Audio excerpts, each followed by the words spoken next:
Bonjour à vous tous, nos très chers abonnés de la médecine pour tous, et merci d'être là encore avec vous, avec nous.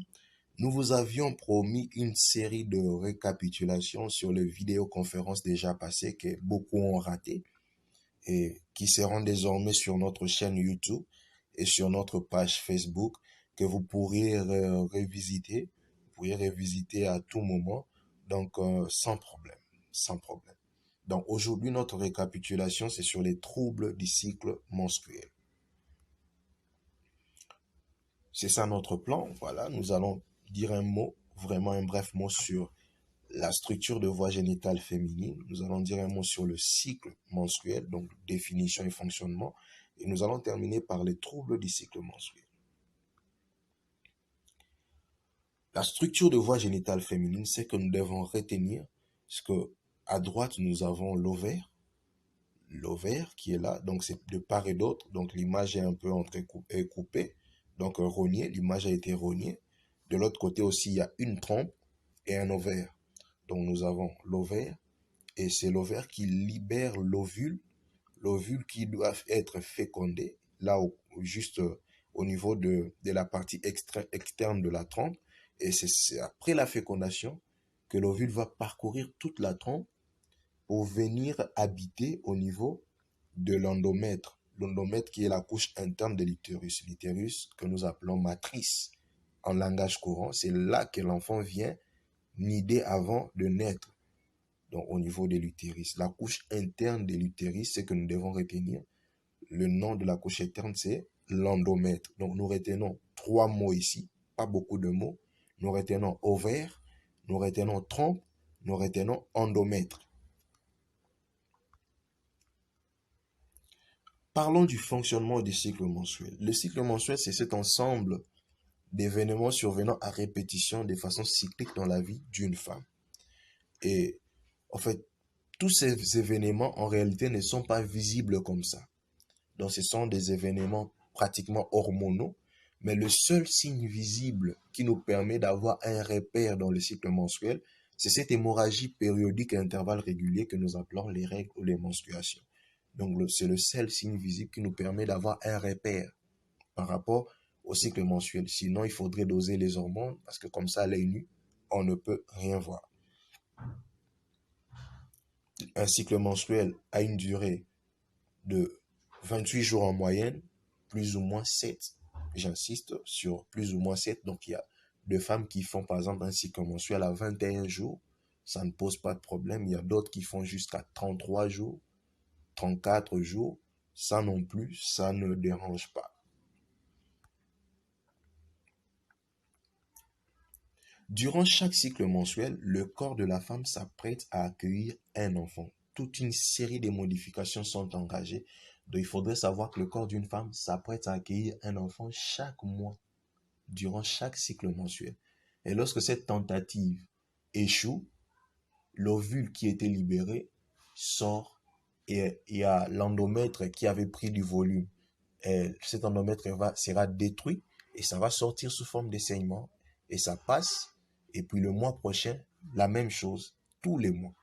Il faudrait retenir ici deux hormones. En fait, les hormones, ce sont des substances de protéines, des substances qui sont libérées. Bon, pas nécessairement des protéines, surtout dans le cas d'estrogène et progestérone, ce sont plutôt des stéroïdes. Mais retenons seulement que des hormones, ce sont des substances qui sont libérées par l'organisme pour aller agir à un endroit précis. Donc, ils apportent une information précise pour une action donnée. Et dans le cas du cycle mensuel, deux hormones sont importantes à retenir. Ce sont les estrogènes et la progestérone. Les estrogènes et la progestérone, dont le rôle est de préparer l'endomètre à héberger l'enfant. Comme nous l'avons dit, chaque cycle mensuel, la femme se prépare à héberger un enfant. Et comme l'enfant sera hébergé au niveau de l'endomètre, chaque mois, l'endomètre prend du volume, il se prépare à accueillir un enfant. Le cycle mensuel est donc considéré par rapport à son but comme une préparation périodique à la fécondation et à la grossesse. Nous l'avons dit tout à l'heure. Il débute à la puberté. Nous parlons là de ménarche. Donc, la première règle, c'est ce qu'on appelle ménarche. En rapport avec les différentes modifications au niveau de l'utérus, le cycle menstruel peut être subdivisé en trois phases.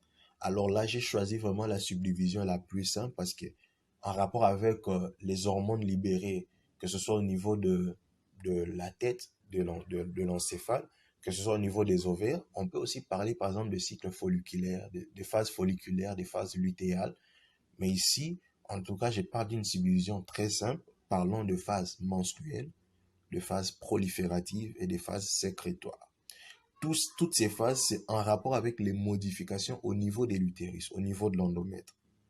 Nous allons voir, commençons par la phase menstruelle. Donc la phase menstruelle, c'est cette phase durant laquelle les sangs s'extériorisent. Il y a une destruction de l'endomètre. Donc cette destruction prend 3 à 5 jours, plus ou moins 2. Donc il y a certaines femmes qui peuvent prendre 2 jours, ça ne pose pas de problème. D'autres peuvent arriver jusqu'à 6 jours, ça ne pose pas de problème. Donc cette phase mensuelle où il y a une destruction de l'endomètre, c'est la phase la plus apparente, comme nous l'avions dit tout à l'heure, donc parce qu'elle est caractérisée par le saignement. Alors, par convention, les cycles commencent le premier jour de la phase menstruelle. Donc, le premier jour où il y a saignement, c'est le premier jour du cycle menstruel.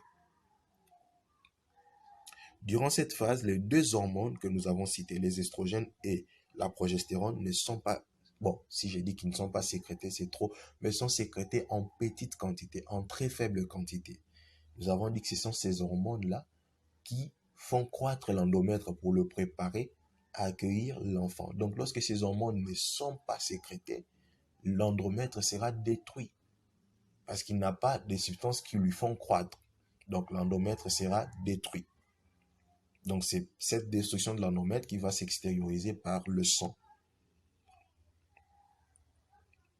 Et souvent, cette destruction peut s'accompagner de douleurs que nous appelons dysménorrhée, on va voir tout à l'heure, avec le trouble du cycle menstruel. Et les pertes sanguines au cours des règles sont estimées entre 50 et 150 millilitres, soit un peu moins de la moitié d'une bouteille de coca. Donc, une bouteille de coca qui est de 300 millilitres, la moitié c'est 150 millilitres, donc entre 50 et 150 millilitres pour toute la durée des règles, donc de 3 à 5 jours. C'est cette quantité-là, moyenne, qui est estimée. Donc, on peut en perdre plus ou moins. Là, ça entre dans les troubles du cycle menstruel que nous allons voir tout à l'heure. La deuxième phase, c'est la phase proliférative. Donc cette phase part de la fin des règles, donc de la fin de la phase menstruelle jusqu'à l'ovulation. Donc cette phase proliférative, comme le mot le dit, proliférative, donc l'endomètre sera en train de proliférer, de croître pour se préparer à accueillir un autre enfant. Il a été détruit, maintenant il recommence. Donc c'est un cycle, qu'on l'appelle un cycle menstruel. Donc il recommence, il reprend la prolifération. Et l'ovulation, c'est ces processus par lesquels l'ovaire libère l'ovule chez la femme qui sera ensuite fécondé plutôt par un spermatozoïde pour donner un œuf. Pendant cette phase, les estrogènes sont très élevés. Donc, ce sont les estrogènes qui entraînent la prolifération de l'endomètre. Les estrogènes sont très élevés alors que la progestérone reste basse. Donc, il y a une croissance, une réparation de l'endomètre sous l'influence des estrogènes. Cette phase a une durée variable, très variable, qui est de 12 à 16 jours, plus ou moins 2 encore. Donc, très variable. Il y a d'autres femmes qui font 10 jours, d'autres en font 18. En tout cas, c'est très variable. La troisième phase, c'est la phase sécrétoire, qui a une durée quasi constante des 14 jours. Donc, la phase sécrétoire a une durée quasi constante de 14 jours. Elle part de l'ovulation à l'apparition de prochaines règles. Donc, durée constante de 14 jours. Durant cette phase, c'est plutôt la progestérone qui est élevée et les oestrogènes commencent à diminuer. Donc, après l'ovulation, l'utérus entre dans la phase sécrétoire durant laquelle l'endomètre est totalement prêt à accueillir un œuf. Donc, durant cette phase sécrétoire, l'endomètre est totalement prêt. Donc, si à l'ovulation, il y a eu fécondation et que l'œuf est venu dans la cavité utérine, ça tombe dans la phase sécrétoire. Donc, l'œuf va trouver un endroit propice pour son développement et la grossesse va se développer. Donc, si la fécondation a eu lieu, l'œuf obtenu continue son parcours jusqu'à l'accouchement. Si la fécondation n'a pas eu lieu, il y a une baisse du taux des hormones. Donc, la progestérone va baisser, les oestrogènes vont baisser et il y aura destruction de l'endomètre à la fin de la phase sécrétoire. Donc, nous allons à nouveau entrer dans une phase menstruelle, ainsi de suite. Donc, c'est tout un cycle. Chaque mois, les femmes connaissent en fait ces changements cycliques qui interviennent chaque mois. Disons un mot sur le nombre d'ovules. Il faut dire que durant la vie fétale, un fœtus féminin a à peu près 7 millions d'ovules, mais il y a d'autres qui seront détruits. Euh, il y a une mort, en fait, les ovules de mauvaise qualité seront détruits, et à la naissance, l'enfant a 1 million d'ovules. L'enfant a 1 million d'ovules, mais de la naissance à la puberté, l'enfant va encore perdre beaucoup d'ovules, surtout ceux de mauvaise qualité. Ce qui fait qu'à la puberté, l'enfant a 300 000 ovules. Mais durant toute sa vie, la femme n'utilisera que 450 à 500 ovules. Donc c'est très important de le savoir. Donc, il utilisera 450 à 500 ovules qu'elle va libérer chaque mois. Donc, lorsque ce stock s'épuise, c'est ce que nous appelons ménopause. Donc, vous n'avez qu'à faire les calculs. Par exemple, un enfant qui a ses premières règles à 13 ans et qui doit libérer un ovule chaque 28 jours jusqu'à 50 ans, déjà à cet âge-là, j'estime qu'elle n'en aura plus. Qu'elle n'en aura plus. Donc, nous avons là, de façon schématique, la variation des hormones. Pendant la phase menstruelle, au début jusqu'au J5, les deux hormones sont basses. L'estradiol, ce sont les estrogènes et puis la progestérone. Mais pendant la phase proliférative, la progestérone augmente, mais les estrogènes augmentent, mais la progestérone reste basse. Et au 14e jour, il y a ovulation, comme vous pouvez le voir en bas, il y a ovulation. Et du coup, les estrogènes commencent à diminuer. Ce sera maintenant le tour de la progestérone d'augmenter. Et à la fin, le 2 diminue, ce qui entraîne une desquamation. Donc, comme nous pouvons voir ici les modifications au niveau de l'endomètre, il y a eu d'abord desquamation, destruction de l'endomètre, il y a prolifération jusqu'à l'ovulation, et puis il y a un plateau, et puis il y a destruction encore. Donc, c'est un peu ça.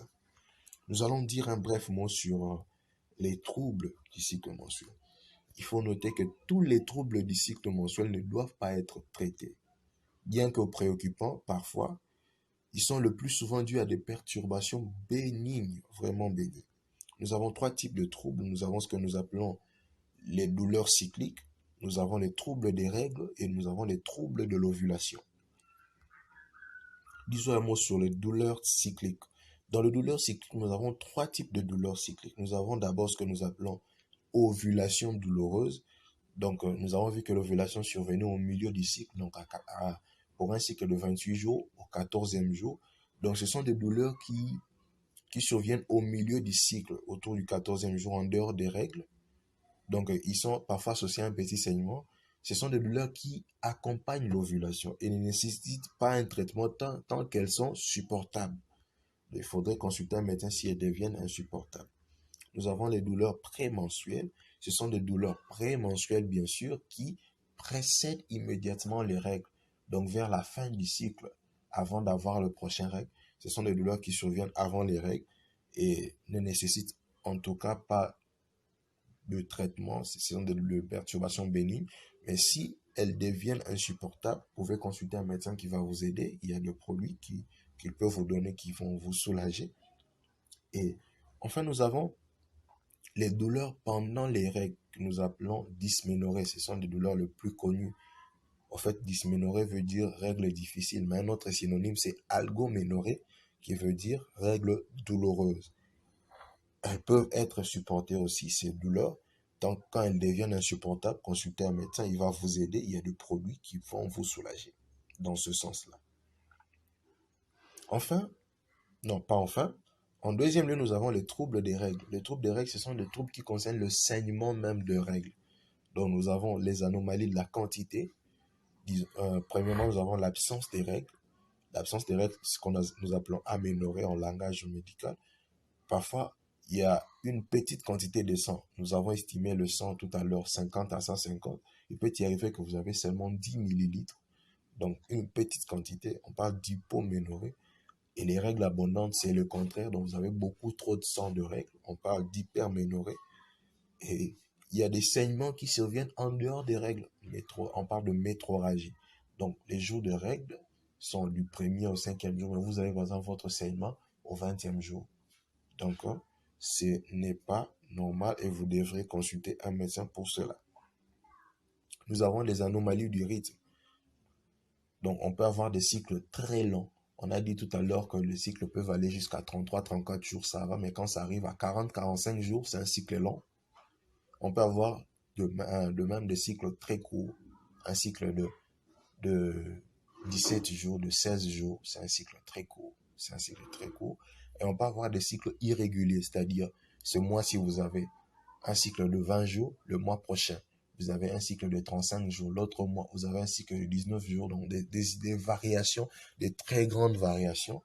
On parle là de cycles irréguliers. Et on peut avoir un autre liquide que le sang à la place pendant les règles. Donc, normalement, pendant les règles, ce sont des caillots sanguins de petits sangs, des petites quantités de sang qui sortent. Mais si vous avez, par exemple, du pus ou de perte blanche, vous pouvez consulter un médecin. Enfin, nous avons les troubles de l'ovulation. Ce sont des troubles qui sont liés à l'ovulation. Nous avons dit que au milieu du cycle mensuel, il y a ovulation, il y a libération de l'ovule. Ce n'est pas visible malheureusement, sauf si on réalise des examens appropriés pendant l'ovulation. On peut voir le follicule qui libère l'ovule. Donc, mais tout ce qu'il faudrait retenir que la seule preuve tangible d'une ovulation, c'est la grossesse. Donc, très souvent, les femmes qui ont ce problème d'ovulation, une anovulation, consultent pour désir de conception. Donc, parce que ce sont des femmes qui n'ovulent pas pendant les cycles menstruels et n'ont pas d'ovules qui peuvent être fécondés et pour donner un enfant. Donc, ce sont des femmes qui nous consultent souvent pour désir de conception. Donc, ça aussi, le médecin peut vous prescrire un produit pour stimuler l'ovulation. Il y en a. Donc, il y a de médecins, il y a de produits plutôt. Donc, bon, ça, en fait, une femme qui a l'anovulation ne va jamais vous consulter pour autre trouble, presque jamais. Ce sera très souvent pour trouble de fécondation, pour désir de conception. Donc, ce sera très souvent dans ce contexte-là. Eh bien, merci. Nous venons de terminer avec notre petite vidéo sur les troubles du cycle mensuel. Merci de vous abonner massivement sur notre page Facebook et sur notre chaîne YouTube.